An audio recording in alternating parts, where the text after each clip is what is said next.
Dr. Manmohan Singh, Mrs. Singh, distinguished members of the audience gathering, I can't tell you how much pleasure it gives me to be here on this occasion of the book launch for Dr. Singh. Actually, I came to Delhi precisely for this event. Welcome all of you. I was told when Oxford University Press first phoned me, it'll be 5 volumes, so I had told them that keep them waiting for me in Delhi. I'll come, I'll flip through, get a bit of familiarity. I knew his work earlier. Then I get the shock of my life to see the size of these 5 volumes. One of those is actually 2 volumes, so that's 6. And one of those half is more than 800 pages. So effectively, it's a 10-volume set which has come out. And as Rudrangshu said earlier, that the criticism that he was a silent prime minister, didn't speak very much, he's hit out now with a whammy of the production of what he did during this period. And congratulations to Oxford University Press also for producing a very handsome set of books over here. It was his leadership that made my own 3 years, nearly 3 years that I spent in government, a very, very special occasion.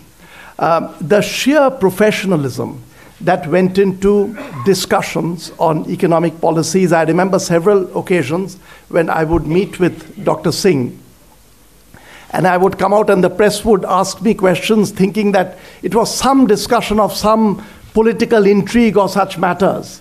I think they would be very disappointed to hear that each time it would be sheer professional matters, something to do with the Indian economy that would occupy our time almost entirely. And this had a reflection in terms of what was happening in India. Some of those discussions I've written subsequently were absolutely first-rate. People with whom the team that would be involved in discussing economics, there's Jairam Ramesh over here, Montek Singh Aluwalia, and I can tell you I had these names here before I knew that they would be in the audience. The sheer quality was just magnificent. The issues that were being discussed, that were being brought to the table, and a lot of this really did get reflected in terms of the way the Indian economy was performing. The example of professionalism that was there, I remember very early after I joined government, and I had been already interacting with Dr. Singh, a journalist came and asked me questions about Indian inflation. You will remember that that was a period with high inflation. That was a very major concern. And I gave my short analysis of what was happening, including some forecasts. When the journalist said that, do you realize that you're actually contradicting the Prime Minister's forecast and analysis? To which I responded that if the Prime Minister wanted a serious advisor who would then say exactly what the Prime Minister wants to say and repeat the same lines, he could do without the advisor. And that was India. Bringing the best ideas to the table, you knew that there would be occasional contradictions, but when the ideas are being presented with sincerity, there was space for that to be presented. I believe history will indeed judge Dr. Manmohan Singh as one of the finest political leaders anywhere in the world.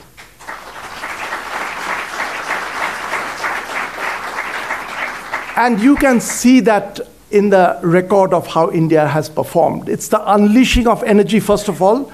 In 1991 to 1993, the reforms played a very major role. Even later, the big growth spurt, 2005 to 2008. 2008, you will remember, is the Lehman crisis, the massive global crisis. Things did slow down. 2005 to 2008, and in fairness, it actually picked up in 2003, the growth. Picked up even more in 2005, and it was a 7-8 years of remarkable performance. I mean, India's growth rate as roughly 8.5% per annum over a stretch of time like that had not happened before, has not happened since then. So it was remarkable for the country. Critics often said he was not strong enough on many matters. I feel people make a mistake that people often associate strength with the schoolyard bully. You can very easily appear strong by being the schoolyard bully, but it's much more difficult to be strong in your quiet way, and despite getting criticism, to continue in that way. So in many ways, I think he was among the strongest leaders that has been there in the country. I must also, I don't want to embarrass him, but I do want to mention that he brought a certain level of moral courage to politics, which is absolutely rare. He is a person of Kantian morality. He brought that to politics. It's rare to have a person like that as a leader. And I really now, I don't work for the government, but when I look back, I feel it was a proud moment for the country, even globally, recognition of a leader of this kind. There is a bit of a paradox. Usually, a person with these traits, this kind of lack of political intrigue, plain simple moral courage, such people don't reach the level of the Prime Minister of a country. So it is unusual.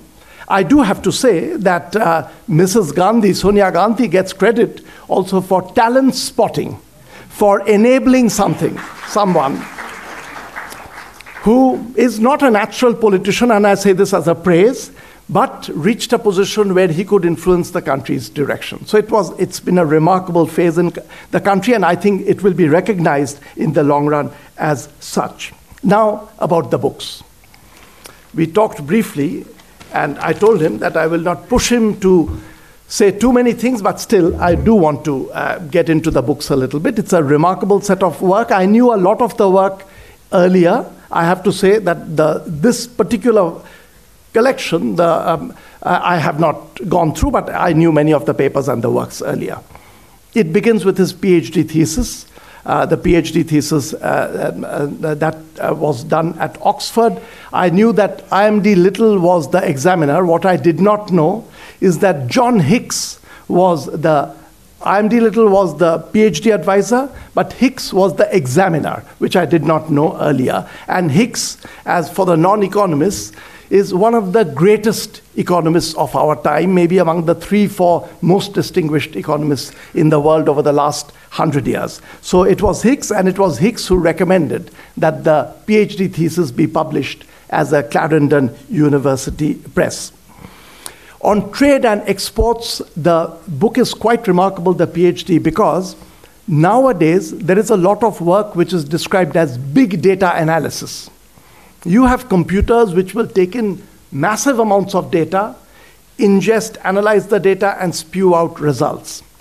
The thesis is actually an example of as much of data analysis as was possible in the pre-computer days, and it's quite amazing. It collects a huge amount of data, and with the ifs and buts, economic analysis has open-ended positions that you have to take on many matters, and the book is modest enough to point out that on many matters we do not know, we are seeking the best answers. So I would like to, Dr. Singh, ask two questions from this period. The first one is actually a slightly personal question. I want to know your experience growing up in India. Started out in rural India, then of course you moved to Chandigarh, going to Oxford and Cambridge. Was there a bit of a culture shock? Did you adjust very easily? Was your academic concern so great that you did not worry about that? I would like to know that personal element of adjusting to this new world. And then I have a question about the line that you take on export promotion at that time. Did you change your mind on many of these matters? By the time 1991 comes in, you're the finance minister, you have to take decisions on these.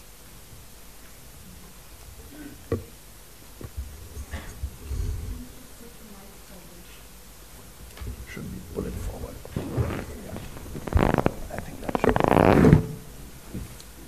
Thank you very much, Professor Kaushik Basu. It's a real privilege to be sitting on this table in your company, because your own contribution to economic thought and processes are something which need to be written in words of gold. So it's a real pleasure having you with us today. These volumes represent my lifetime work, and those who want to know what I thought in these nearly 62 periods of my life which are covered in this volume can have this reference volume as a benchmark for future analysis and appraisal, whether what I did was right or wrong. That history will tell. But for me, the Oxford University Press has done me the honor of publishing these really 6 volumes, and the fact that Rudranshu Mukherjee has handled the work relating to my period as Prime Minister of India is a real privilege, because his critical insights I have always admired as editor of the Telegraph and later on as Chancellor of Ashoka University. He is a remarkable human being. You have asked me this question, what did I find when I moved to Cambridge? I was introduced to Cambridge by one of my teachers in Hoshiarpur, where I studied for my MA, and that was Dr. S.P. Rangnekar. And he encouraged me to think of going to Oxford or Cambridge, but he preferred Cambridge because he was himself a Cambridge man. And so I was tempted to go for studies at Cambridge. I didn't feel any experience or didn't experience any culture shocks. Although there were people, I was one of the few Sikhs with a turban on, and people used to ask me the question, why do you wear this turban? But in dealings with my teachers, I had no problems. And in fact, I had as my teachers some of the greatest economists of the world, John Robinson, Professor Nicholas Caldor, Sir Dennis Robertson, Piero Sraffa. So sitting at their feet was itself a great educational experience. And when I did my tripos, I was the only first of that year. So the Cambridge University awarded me the Renbury Scholarship to do research. But before that, in 1956, I was awarded the Adam Smith Prize by the University of Cambridge. So this was an inducement for me to go ahead with research, but I had a scholarship from Punjab University. The Punjab University, I had a contract that when I come back, the money that the Punjab University had spent on me, either I would have to serve them for 3 years or that money will have to be returned to the university. I came back to India hoping to serve the Punjab University, but at that time Mr. T.T. Krishnamachari was the finance minister and Mr. H.M. Patel was the principal finance secretary. At that time, Professor Nicholas Caldor wrote to T.T. Krishnamachari, who was a great friend of Professor Nicholas Caldor, and Caldor said, Krishna, I have a student who is ideally suited for the treasury. But I did not join the government of India then because the Vice Chancellor of Punjab University said, gentlemen, if you want to desert us, you better return all the money that we have spent on you. And I didn't have the money, honestly. So I stayed on in the Punjab University for 3 years. In the meanwhile, Nuffield College elected me to a fellowship. And when I completed my 3 years, I went back to Oxford to do my PhD on export trends and prospects of self-sustained growth, which in those days was one of the first few serious-minded work which explored the dimensions of trade policies as instruments of economic and social development.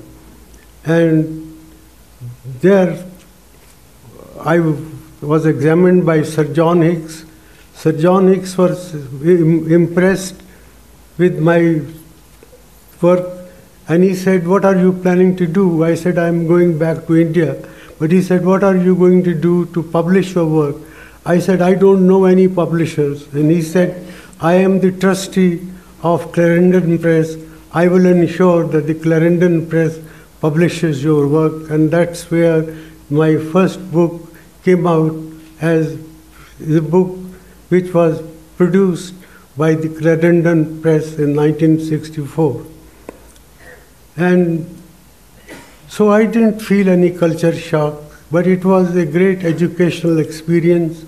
I sat at the feet of some of the greatest economists of the world, and I learned a great deal, both at Cambridge and Oxford. And the purpose of my stay was not to stay away from India. I was always in the mind that my ultimate place is in India, that sooner I get back to our country, the better it would be for my own growth, and I hope that's part of my contribution in a small way to the development of our country. So that's where I came from, a small village in West Punjab where there was no electricity, where there was no secure water supply. There was only a primary school which was also at a distance, and I studied until the 4th class in that school. In the 5th grade, I migrated to Chakwal, which was the Tehsil headquarters of Punjab. There my uncle was posted and I stayed with him, and in the 6th class I went to Peshawar where my father was posted, and from 6th to 10th class I studied in a school in Peshawar. my examination results for matriculation examination took place in Peshawar. But in the meanwhile, partition came, and the result was that the results of the March 47 matriculation examination were never declared. And therefore, when we migrated to India, I had to repeat the matriculation examination once again in Delhi in 1948. So life has been a great adventure and an enterprise which I relished. I have no regrets. I honestly believe that the country has been enormously kind to me, and this is a debt I will never be able to repay to our great country that India is.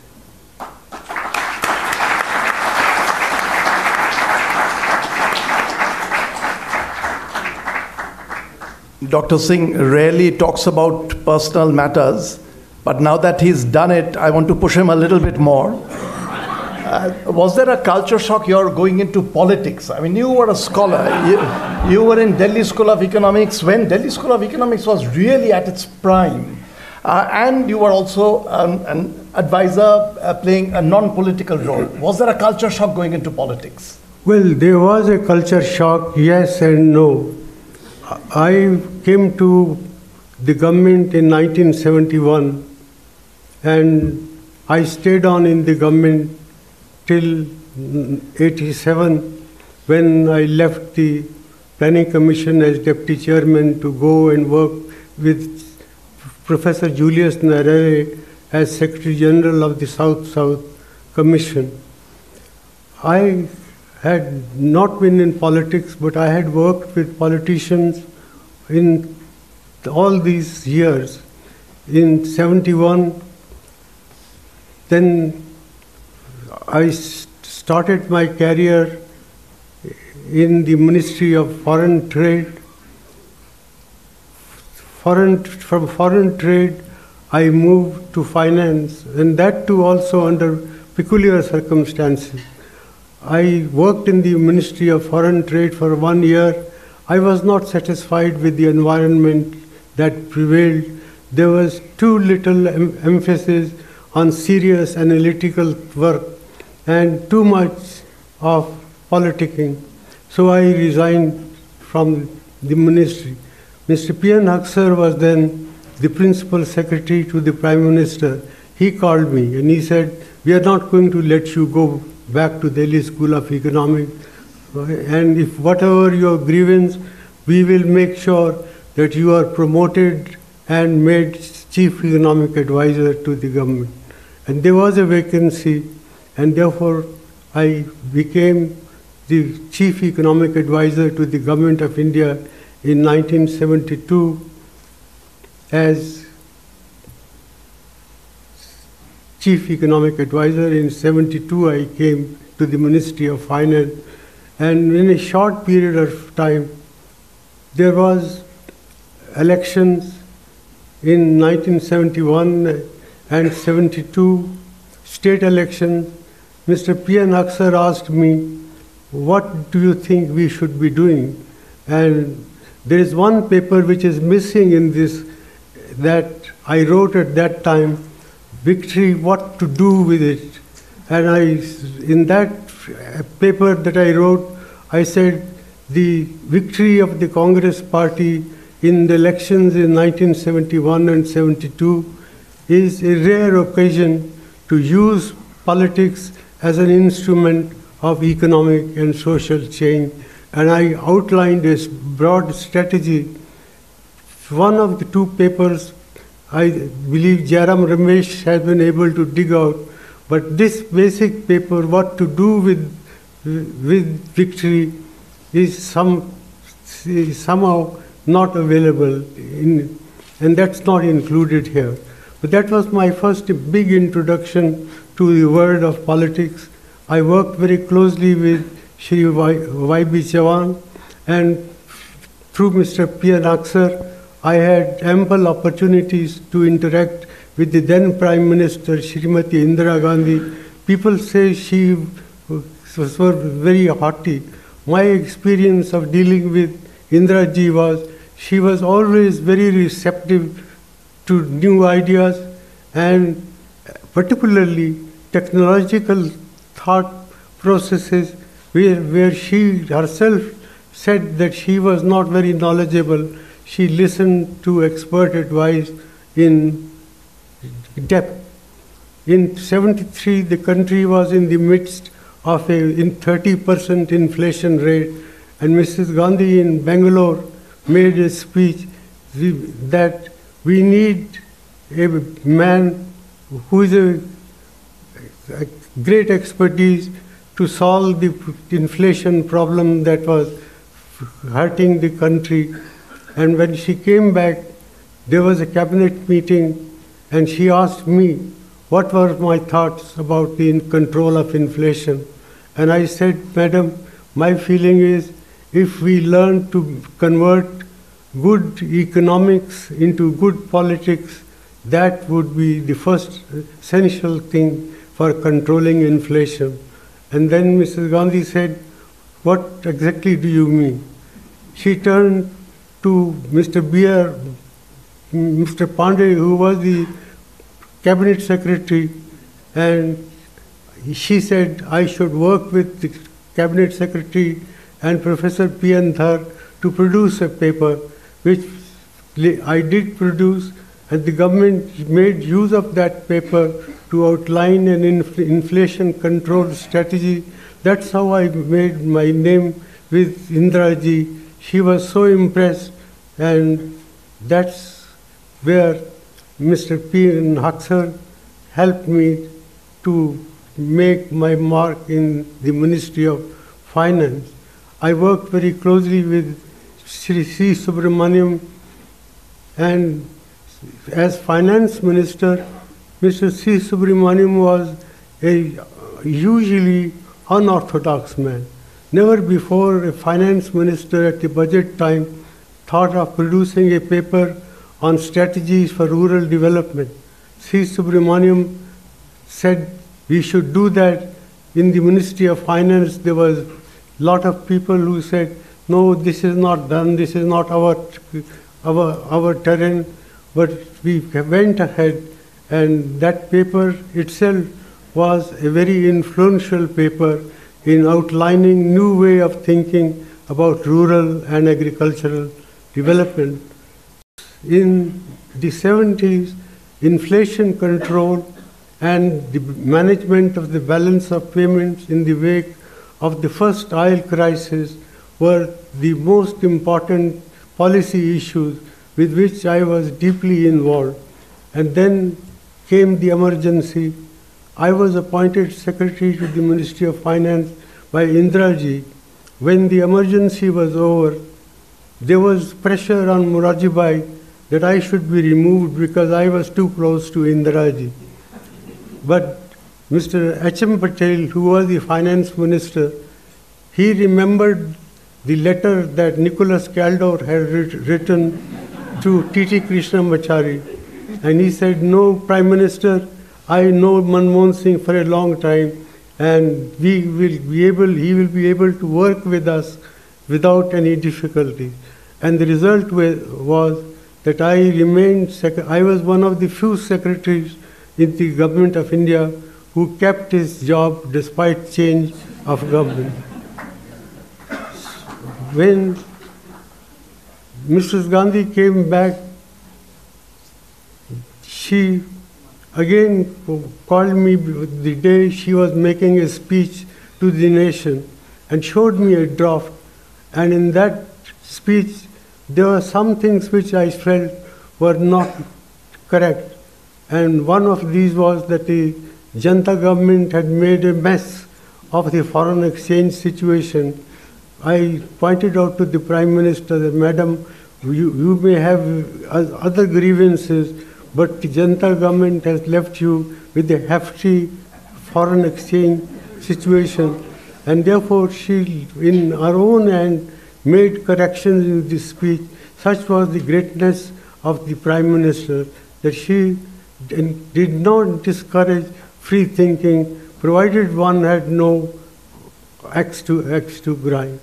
And I had the privilege of working with Indira Ji, and when she came back, she said, I should go to the Planning Commission. Mr. T.N. Kaul was then close to Indira Ji. He suggested that I should become the Planning Commission Minister. I was called by Indira Ji, and I said, Madam, I cannot afford to lose my job because I have no pension, and if you send me to the Planning Commission as minister or as deputy chairman, I will have to resign from the civil service, and that would mean that I would lose pension. So Mrs. Gandhi said, well, so what is the way out? I suggested perhaps I could go to the Planning Commission as member secretary. And that's where the then cabinet secretary said no, nothing doing, because the cabinet secretary used to be the principal secretary of the Planning Commission also. And therefore the then cabinet secretary opposed. But Mrs. Gandhi was so clear in her mind that then she said to the cabinet secretary, well, you are raising issues, but we are not writing the Constitution of India or amending the Constitution. If the rules do not allow, the rules can be amended to make Manmohan Singh as the member secretary. And that's how I became the first member secretary of the Planning Commission. So I have worked with politicians. So when Narasimha Ji called me in May or June 91, I was not totally alien to working with the politician. But I was told I was not the first choice of Narasimha Ji for the finance minister job. Probably the job was offered to Dr. I.G. Patel, who was a great friend of mine and a great economist. He somehow declined, and therefore Mr. Dr. Alexander, who was advising the Prime Minister, he said I should be approached for the finance minister's job. So Dr. Alexander came and saw me. I had just come back from Holland. I was sleeping. So my wife said, I cannot be disturbed. But Dr. Alexander said, well, it's urgent. And therefore he came and told me that this is what the Prime Minister was thinking. I was then the chairman of the University Grants Commission. The next morning, I went to the office as usual. Narasimha Ji was searching for me, and he traced me to the UGC, and he said, where are you? I said, I am in the UGC. He said, hasn't Dr. Alexander mentioned to you what we have for you? I said, I didn't take him very seriously. And Narasimha Ji said, no, you go and get dressed up and come for the swearing-in ceremony. So that's how I became the finance minister. So people say I was accidental Prime Minister. I was also accidental finance minister.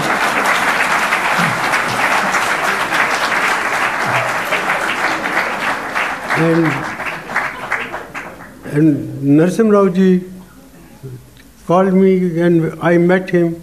I said to him that the country is in great difficulties. It requires hard thinking and very tough decision-making process to get the country out of the crisis that she was in. Narasimha Ji said, I don't understand all this. but we will give you a free hand with the understanding that if the things go well, we will all take credit. But if the things go wrong, well, you will be the scapegoat. I said, I accept that, but you will have to back me. And Narasimha Rao did back me on every stage. In fact, we changed the rules of the game. Previously, issues like devaluation were never discussed between the Prime Minister and the Finance Minister alone. I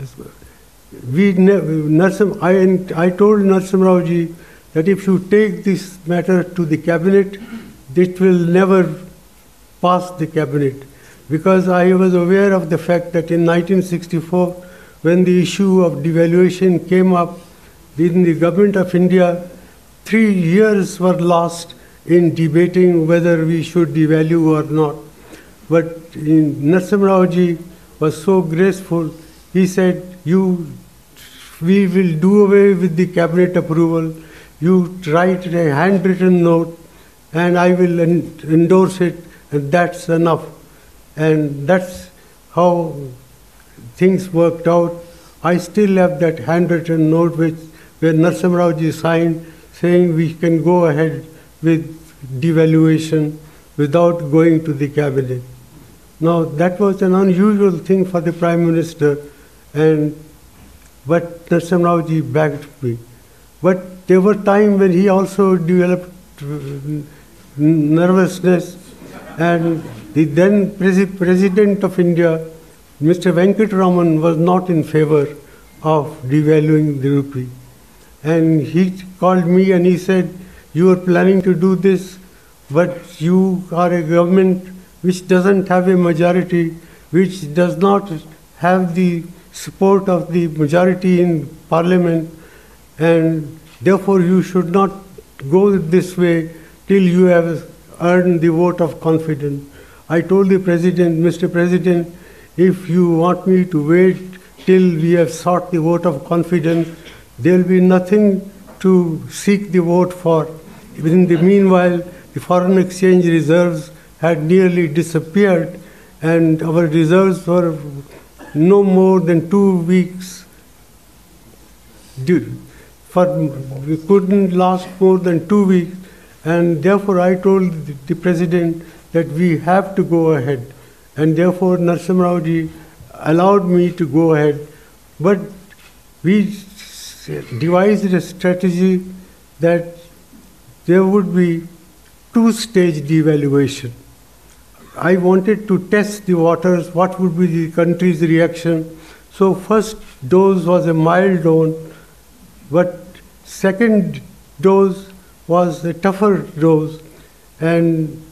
But some people advised Narasimha Rao that this would be bad for the country, and he, in the morning when the second dose was to be implemented, it turned out that Narasimha Rao called me and he said, we cannot go ahead with this second step, devaluation. I had to instruct the governor of the Reserve Bank because I couldn't disobey the Prime Minister, and I rang up Dr. Rangarajan, who was the Deputy Governor in charge of foreign exchange. I told him the Prime Minister wants that we should not have the second stage devaluation. But Rangarajan told me, whatever you may say, I have shot the bolt, I have already announced the raid. So this was a case of a country being helped even when it didn't want to help itself. So these are all incidents of life, my dealings with politicians.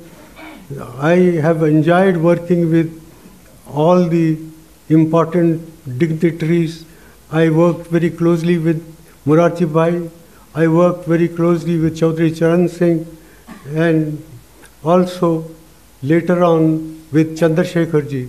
In fact, Chandrasekhar ji called me from Geneva that I should come back and take over as economic advisor to the Prime Minister. I came back, and for some months I was both the chairman of the University Grants Commission as well as the advisor to the Prime Minister. But there was no serious dialogue in those turbulent times about economic policy making, because the country was in political turmoil. So the reform agenda had to wait till a more stable government came, which happened when Narasimha Rao ji became the Prime Minister, and we were able to implement a reform program which has changed the fortunes of the country. But even there were problems.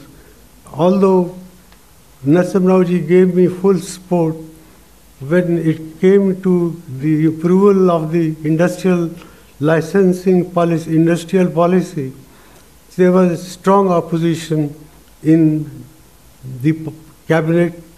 Important members of the cabinet were opposed to it, and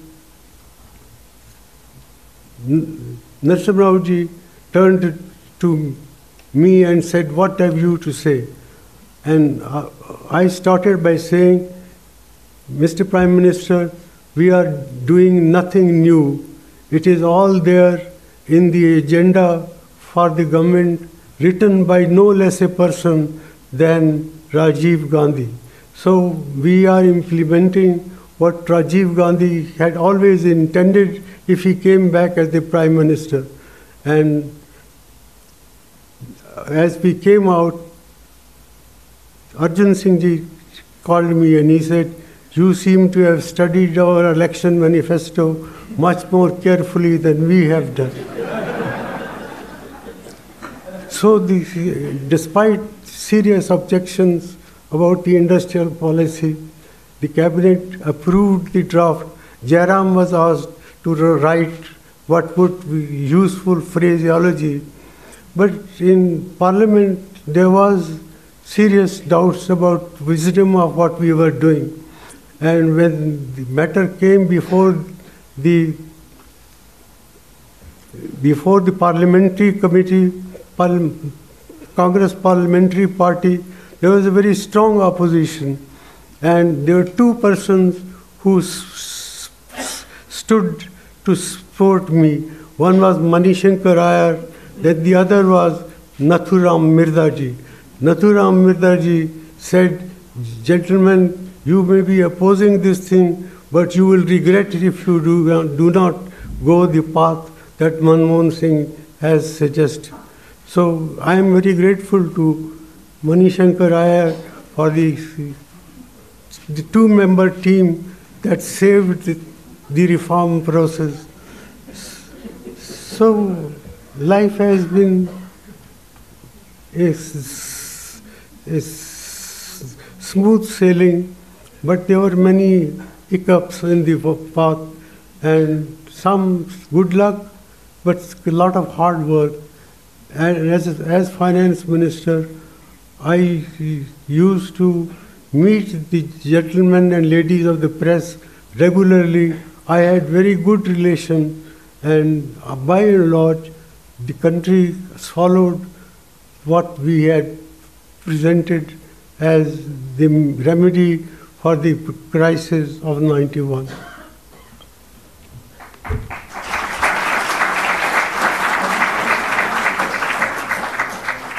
Given that 91 really turned out to be a turning point for the economy of a kind that we couldn't have imagined, the lesson here is we need accidental finance ministers to do this kind of a magical turning around that India really did. Dr. Singh, as the last thing, I would like to have you speculate a little bit about India's future. What do you expect? Where are we headed to? On the economy? Are you optimistic? Are you pessimistic? Are we at another juncture where we need major decisions? Just your thoughts. Well, I have always been reminded of a couplet from Iqbal about the future of our country, which Mr. P.N. Aksar used to narrate to me very often whenever we were in difficulties. And that couplet is something like this: मिट गए मिस्र यूनान और रोमा, लेकिन कायम है अब तक नामो निशान हमारा। कुछ बात है कि हस्ती मिटती नहीं हमारी, सदियों रहा है दुश्मन दौरे ज़मां हमारा। So, despite all the hiccups, hurdles, I have no doubt that India will get its action right, that despite the difficulties that may be on the horizon, this country is destined to be a major powerhouse of the global economy. That's what I had stated in my first budget speech. I said, quoting Victor Hugo, "No power on earth can stop an idea whose time has come." And I said, I suggest to this august house that now is the time, and I believe that there will be,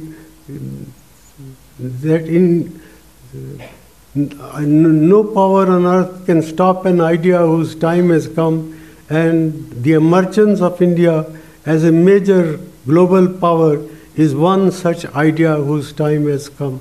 Therefore, I have always believed at a time when India was in very severe crisis that we will overcome, we will prevail, and with determination, I think we convert the crisis of 91 into a great opportunity to reform the economy, and the results are there for everyone to see. There have been several changes of government, but basically the broad thrust of economic policy has not changed in the last 25 years. And the result is that India is one of the few countries for 25 years it has an average growth rate of 6.7 to 7%. We could do more, and we shall do more. I sincerely hope and believe that India is destined to achieve its destiny. That's my belief. It was a belief which sustained me as a bureaucrat, as a finance minister, and as Prime Minister. And I stand by that India is destined to be a major powerhouse of the global economy. It's time to, this is drawing to a close, but I do want to tell you from my personal account one little episode with Dr. Singh, which told me about the kind of person he is. Just after I joined government, Oxford University Press was publishing a collection of my earlier writings. In that, there was one particular piece written about Dr. Singh much before he was active in Indian politics, before he was finance minister. He had come to our home in East Delhi and had my mother was there, he may not even remember. And my mother was just taken in by the humility of the person. He was already very distinguished, and the conversation. I had written a newspaper piece just praising him. And at that time, he was not a politician, so one could write very freely. I was in government, I was publishing my collection, and I thought, since I'm in government, working in his government, maybe I should do, I'm publishing his paper, send it to him. It's all full of praise about him. And he's a politician, he's going to say yes immediately, and Oxford University Press will publish it. Few days later, a response came saying that it would be too embarrassing for me if you publish this. So no one has seen that piece of mine, which was an early piece that I had written about him. So on that note, this is a personal note, Dr. Singh, that I feel the country appreciates and will appreciate even more the huge contribution, the absolutely huge contribution that you have made to India. Thank you very much. Thank you very much, Kaushik. But last but not least, I should mention that these volumes have taken this shape because of the tremendous encouragement and support I have received from my three daughters, Daman, Itinder, Amrit. But for their enthusiasm and but for their persistence, I think these volumes would never have been seen the light of the day. People say I was a silent Prime Minister. I think these volumes speak for themselves, and I don't want to boast about my goals or my achievements as the Prime Minister, but the events that took place are well described in these volumes, particularly the volume which deals with the Prime Minister speaks. I certainly would like to say that I was not the Prime Minister who was afraid of talking to the press. I